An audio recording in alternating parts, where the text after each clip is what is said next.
ఆంధ్రప్రదేశ్లో చంద్రబాబు సర్కారు రెండేళ్లు నిండకుండానే అవినీతి కూపంలో కూరుకుపోతుంది.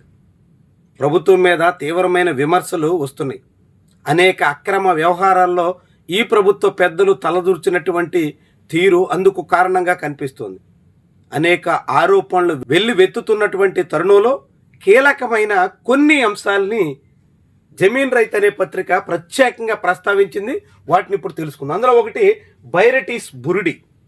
మంగంపేట కడప జిల్లాలో ఉన్నటువంటి బైరటీస్ విషయంలో దాదాపుగా మార్కెట్లో టన్ను 10,000 రూపాయలకుంటే ఏపీఎండిసి ఆ బైరటీస్ ఖనిజాన్ని టన్ను 1,080 రూపాయలు చొప్పున ఇచ్చేశారు. 10,000 రూపాయలు మార్కెట్లో టన్ను ఖరీదున్నటువంటి బైరటీస్ని టన్ను 1,080 రూపాయల చొప్పున కాంట్రాక్ట్ కట్టబెట్టేశారు. అందులో తిలాపాపం తలా కొంచెం అన్నట్టుగా పంచుకుంటున్నారు. ఈ పంపకాల్లో తెలుగుదేశం జనసేన కీలక నేతతో పాటుగా ఓ మీడియా అధిపతికి కూడా భాగస్వామ్యం ఉంది. చాలా ఆసక్తికరం.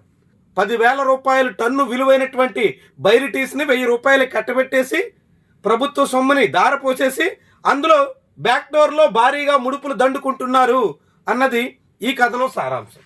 ఇక 10,000 ట్రాన్స్ఫార్మర్ల రూపంలో ఒక కంపెనీకి 1,000 కోట్ల రూపాయలు దోచిపెడుతున్నారు. ఎంత రచ్చ చేసినా అప్పుడు జగన్ ఇప్పుడు చంద్రబాబు ఒకే దారిలో నడుస్తున్నారు. ఇప్పుడు మళ్ళీ మరొక 10,000 ట్రాన్స్ఫార్మర్ని 3 ధరలతో కొనడానికి రంగం సిద్ధం చేసేశారు. 200 కోట్ల రూపాయల్ని ట్రాన్స్ఫార్మర్ల పేరుతో గుటకాయ స్వాహా. చంద్రబాబు ప్రభుత్వంలో ట్రాన్స్ఫార్మర్ల స్కామ్ జరుగుతోంది. ఇక లాటరైట్ పేరుతో బాక్సైట్. రాజమండ్రి నుంచి విశాఖ వరకు పరుచుకున్న ఎర్రమట్టి దెబ్బలను నేలమట్టం చేసేస్తున్నారు.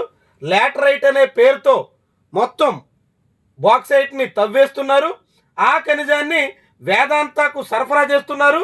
ఈ మొత్తం లాటరైట్ అక్రమ తవ్వకాలన్నీ పవన్ కళ్యాణ్ నియోజకవర్గమైన పిఠాపురం కేంద్ర స్థానంగా సాగుతున్నాయి. చూడండి, తవ్వేదేమో బాక్సైట్, పేరేమో లాటరైట్. వేదాంతకి ఈ మొత్తం కట్టబెట్టే పనిలో ఉన్నారు.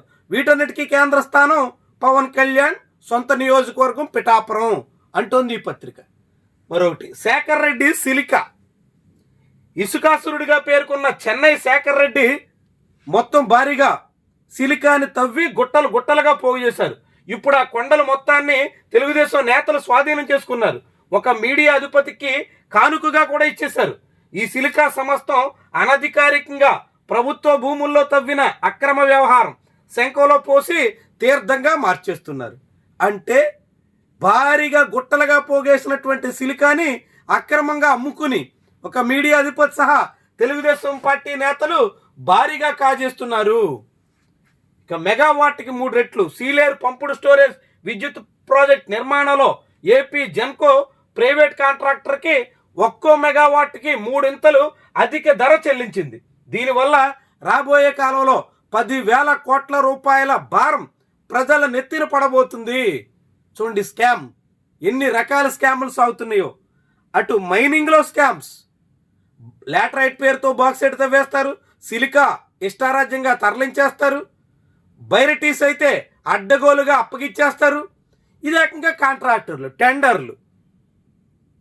సీలేరు ప్రాంతంలో పంపుడు స్టోరేజ్ ప్లాంట్ నిర్మాణంలో ఒక్కో మెగావాట్కి 3 చొప్పున కట్టబెట్టి ప్రజల మీద విద్యుత్ ఛార్జీల భారానికి రంగం సిద్ధం చేశారు.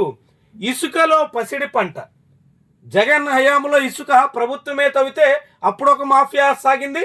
ఇప్పుడు ఉచితం అనే పేరుతో ఒక్కొక్క ఎమ్మెల్యే ఒక్కొక్క రీతిలో దోచుకుంటున్నారు. నదులు వాగులు ఒడ్డున ఉండే ప్రతి నియోజకవర్గంలో ఇసుకతో పసిడి పంట పండించేస్తున్నారు. తెలుగుదేశం పార్టీ నేతలు రాష్ట్ర వ్యాప్తంగా ఇసుక దందాలో తలదూర్చని వాడు ఒక్కరూ లేరు. ఈ పత్రిక చెప్తుంది. చూడండి, విశాఖలో కనకవర్షం.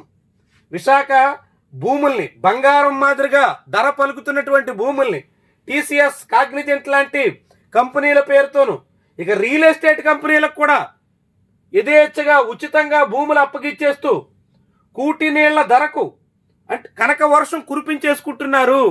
అంటే ఈ కంపెనీలకి కారు చౌకగా భూములు కట్టబెట్టి వెనక నుంచి భారీగా లబ్ధి పొందే ప్రయత్నంలో ఉన్నారు. అంటే ఎలాంటి దోపిడీ సాగుతుందో చూడండి. ల్యాండు, శాండు, మైను, ఏది వదలడం లేదు. మిడ్ వెస్ట్కి చీమకుర్తిని కట్నంగా ఇచ్చేశారు. చీమకుర్తి గ్రానైట్ గనుల్ని మిడ్ వెస్ట్ అనేటువంటి కంపెనీ, అదెవరిదయ్యా అంటే బాలకృష్ణ భార్యకి చెల్లెలు, మిడ్ వెస్ట్ యజమాని వియ్యపురాలట. అందుకోసం మొత్తం మిడ్ వెస్ట్ని కానుకగా కట్నంగా సమర్పించేశారు అనేటువంటి రీతిలో వార్తలు చూడండి. అమరావతి భూములు కూడా U2 బోటస్ అన్నట్లుగా అమరావతి భూముల్లో కూడా కోట్ల రూపాయల కమిషన్లు వసూలు చేసుకుంటున్నారు. ప్రైవేట్ కంపెనీలకు తక్కువ ధరకి ఇచ్చి ఎక్కువ మొత్తాలు లంచాల రూపంలో దండుకుంటున్నారు.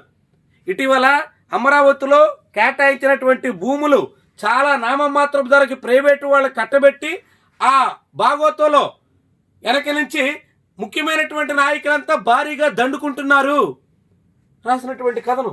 శృంగార లీలలు, వీటన్నిటికీ తోడుగా ఎమ్మెల్యేలు బరి తెగించేశారు. ఏకంగా బ్లూ ఫిల్మ్లో నటిస్తున్నట్టుగా పూర్తి అశ్లీల వీడియోలతో అసభ్యకరంగా అత్యంత జుగుప్సాకరంగా సాగుతున్నారు. ఇక ఈ ప్రభుత్వానికి విలువెక్కడుంది అనేటువంటి రీతిలో ఈ కథను మనం చూడొచ్చు. ఎర్రమట్టి కూడా నేనే అమ్ముతా అని ఎమ్మెల్యేలు బరి తెగించేశారు. అమరావతి రాజధాని నిర్మాణానికి అవసరమైన ఎర్రమట్టి ఆ ప్రాంతంలో ఎమ్మెల్యేలంతా గుట్టలన్నీ కబ్జా చేసేసి వాళ్ళు ఎమ్మెల్యేలు ఫిక్స్ చేసినటువంటి రేటు చెల్లిస్తే మాత్రమే అమరావతిలో నిర్మాణానికి అవసరమైన ఎర్రమట్టి తరలించడానికి సిద్ధమవుతున్నారు. ఇలా ఎమ్మెల్యేలు రెచ్చిపోతుంటే ప్రభుత్వ పెద్దలు మాత్రం నిస్సహాయంగా చూస్తూ ఉండడం తప్ప ఏమీ చేయలేకపోతున్నారు. ఎమ్మెల్యేలను అదుపు చేసే శక్తి చంద్రబాబు పూర్తిగా కోల్పోయాడు. ఈ పత్రిక రాసింది.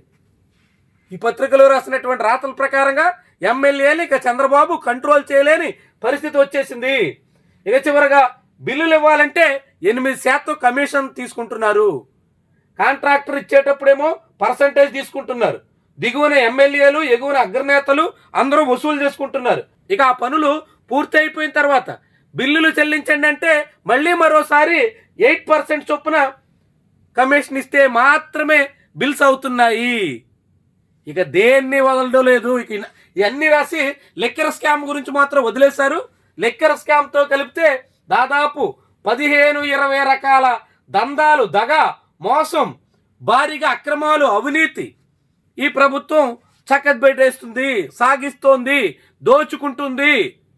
భారీగా ప్రజాధనాన్ని, ప్రభుత్వ ధనాన్ని అక్రమంగా కొల్లగొడుతోంది అనేటువంటి రీతిలో ఈ కథనం సారాంశం మనకి కనిపిస్తోంది.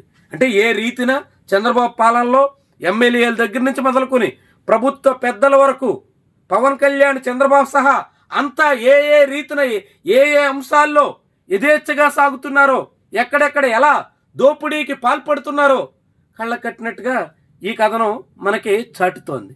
మరి ఈ పత్రికలో వచ్చినటువంటి రాతల ప్రకారంగా చంద్రబాబు సర్కారు భారీగా దందాలు సాగిస్తున్నటువంటి నేపథ్యంలో దీని మీద ప్రభుత్వ పెద్దలు ఒకసారి చెక్ చేసుకుంటారా? తాము సాగిస్తున్నటువంటి దోపిడీ ఏ మోతాదులో ఉందో గుర్తిస్తారా? తమ పార్టీ ఎమ్మెల్యేలు చెలరేగిపోతున్నటువంటి వైనాన్ని గ్రహిస్తారా? లేదంటే ఇక పగ్గాలే లేనట్టుగా వదిలేసి ఊళ్ళ మీద పడి అందిన కడకల్లా అనేటువంటి రీతిలో సిగ్నల్స్ ఇచ్చేస్తారా? ఇది ఇప్పుడు కూటమి ప్రభుత్వ పెద్దలు తేల్చుకోవలసినటువంటి అంశం. ఈ మొత్తం దందాలన్నీ రేపు అధికారం చేతులు మారితే మెడకు చుట్టుకుంటాయన్నది గ్రహించాల్సినటువంటి వాస్తవం కూడా.